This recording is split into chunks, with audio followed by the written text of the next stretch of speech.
లోటు నాకు ఎవ్వరూ తీర్చలేదు, నిజంగా ఎవరు తీర్చలేదు. ఎందుకంటే నా సంతోషం, నా బాధ, నా పర్సనల్ లైఫ్ అన్నీ మీకు తెలుసు. నిజంగా మీరు లేని లోటు నాకు ఎప్పటికీ ఉండిపోతాయి. ఎవరు వచ్చినా మీ ప్లేస్ నన్ను రీప్లేస్ చేయలేదు. ఇంకెప్పుడు నేర్చుకుంటావు ప్రతిరోజు అంటూనే ఉంటాడు. ఎందుకంటే జీవితాంతం సాధన నేర్చుకుంటూనే ఉండాలి. ఇవి గొప్ప చెప్పే మాటలు కాదు, బాధ చెప్పే మాటలు. ఎందుకంటే రేపటి నుంచి మీరు నా దగ్గర ఉంటారు, నా పక్కన ఉంటారు. కాబట్టి నా బాధ ఏదో, నా సంతోషం ఏదో ఈ రోజు చెప్పాలనుకుంటున్నాను. మీరు తర్వాత జీవితం ఆరోగ్యంగా ఆనందంగా ఉండాలని కోరుకుంటాను.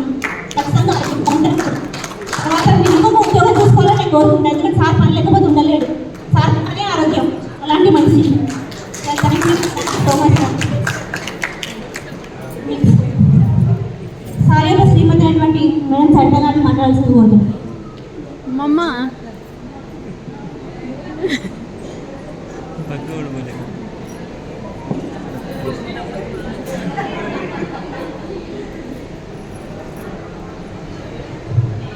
పోలీస్ డిపార్ట్మెంట్ అందరికీ, అధికారులందరికీ, బంధుమిత్రులందరికీ నా హృదయపూర్వక నమస్కారాలు. పదవి వీరమ్మను ఊహించుకోలేకపోతున్నాను. ఆయన పని అంటే చాలా ఇంట్రెస్ట్. ఆయన పెళ్ళైన కొత్తలో ఒక మాట అన్నారు, పదవి అంటే నాకు మొదటి భార్య అని. అదే విధంగా చూసుకున్నారు. ఇప్పుడు ఎలా ఉంటారో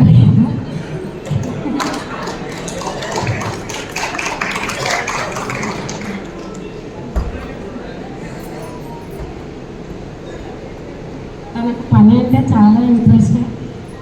నాకు కూడా ఎప్పుడు పని ఎక్కువ కేరింగ్, పని నేర్పించడము. అయినా నాకు 15 years అప్పుడు మ్యారేజ్ అయింది. అయినా నేర్పించాను వర్క్ కూడా. అది కూడా నేను గర్వంగా నేర్పించుకున్నాను.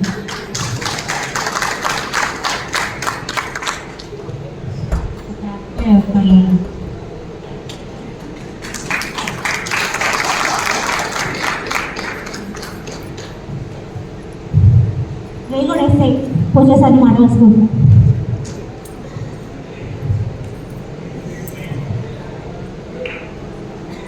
ఈరోజు మరి ఈ రవి సంస్థ పదవిలో మనకు వచ్చేసినటువంటి ముఖ్య అతిథులు డిఎస్పీ గారు, మరి అదేవిధంగా మన సిఐ మేడంలు, నాన్న మిత్రులు, ఎస్ఐలకు మరియు సిబ్బందులు అందరికీ నమస్తే.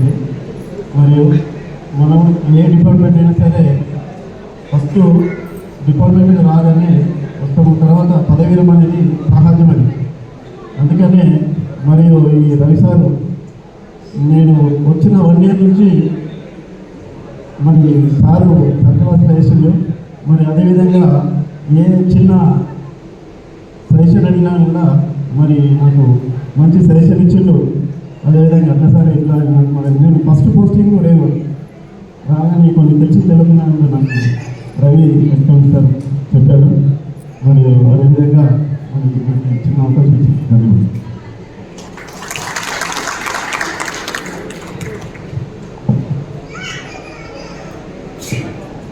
Thank you sir.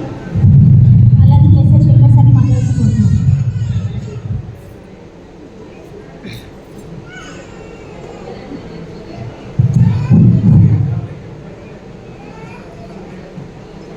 రవీంద్ర వికాసం సార్ రిటైర్మెంట్ ఫంక్షన్కి చీఫ్ గెస్ట్గా వచ్చిన డిఎస్పీ సార్ గారికి, సిడి మేడం గారికి, నాతో ఎస్ఐలకు, సిబ్బందికి, రవీంద్ర సార్ వాళ్ళ బంధుమిత్రులందరికీ నా నమస్కారాలు. సో ఇప్పటివరకు సార్లు చాలా చాలా చెప్పినారు. ఇంతకుముందు ఏదో చెప్పినట్టు ఆయన పని మీద ఎక్కువ కాన్సన్ట్రేషన్ చేస్తుండే. ఇప్పుడు సర్కిల్ ఆఫీస్లో వచ్చిన వాళ్ళు ఫస్ట్ సార్ తిట్టుకుండొచ్చు, ఇప్పుడు వాళ్ళు ఓన్గా వాళ్ళ పని ఓన్గా చేయగలుగుతున్నారు. సో దాంతోపాటు మా కరెస్పాండెన్స్ కూడా ఏదైనా డిలే లేకుండా మాతో వర్క్ చేయించుకుంటూనే ఏదైనా చిన్న చిన్న పొరపాట్లు చేస్తే మాకు కూడా చాలా విషయాలు చెప్పినారు, నేర్చుకున్నాము. సో ఆయన రిటైర్మెంట్ తర్వాత కూడా వాళ్ళ ఫ్యామిలీ పిల్లలతో అందరితో సుఖ సంతోషంతో ఐశ్వర్యంతో ఉండాలని కోరుకుంటూ సెలవు తీసుకుంటాను. సార్ అదే సార్ మాట్లాడుకోండి. లేదు సార్ 2 నిమిషాలే.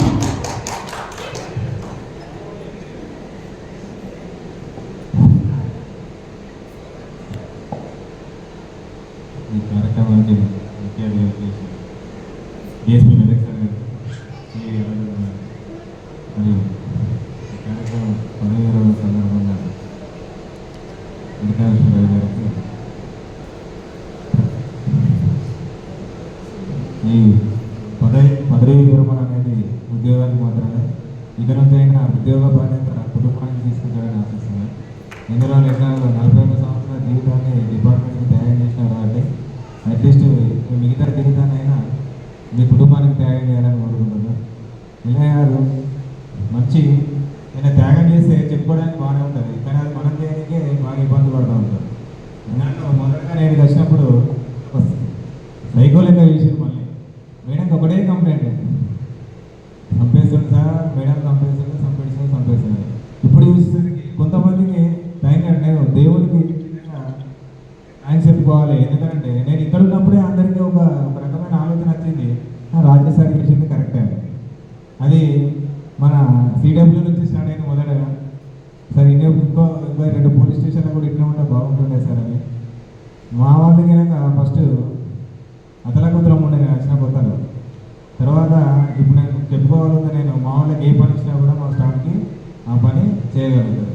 రైట్ పర్సన్కు రైట్ వర్క్ చెప్పాలంటారు. డిపార్ట్మెంట్లో రైట్ పర్సన్ రైట్ వర్క్ అనేది ఏముంటుంది కదా.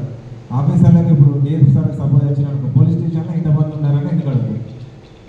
సపోజ్ 2 స్పేర్లో పెడితే ఈ 2 కూడా ఎందుకు యూటిలైజ్ చేసుకోలేదని అడుగుతారు. ఎందుకు యూటిలైజ్ చేసుకోలేదు అని చెప్పడానికి రైట్ పర్సన్ కాదని మనం చెప్పగలుగుతాం. నిన్న కూడా ఒక సర్కిల్ గ్రూప్లో శ్రీకాకుళం ఎస్పీ గారు మాట్లాడేది ఒక వాయిస్ రికార్డింగ్ పెట్టారు.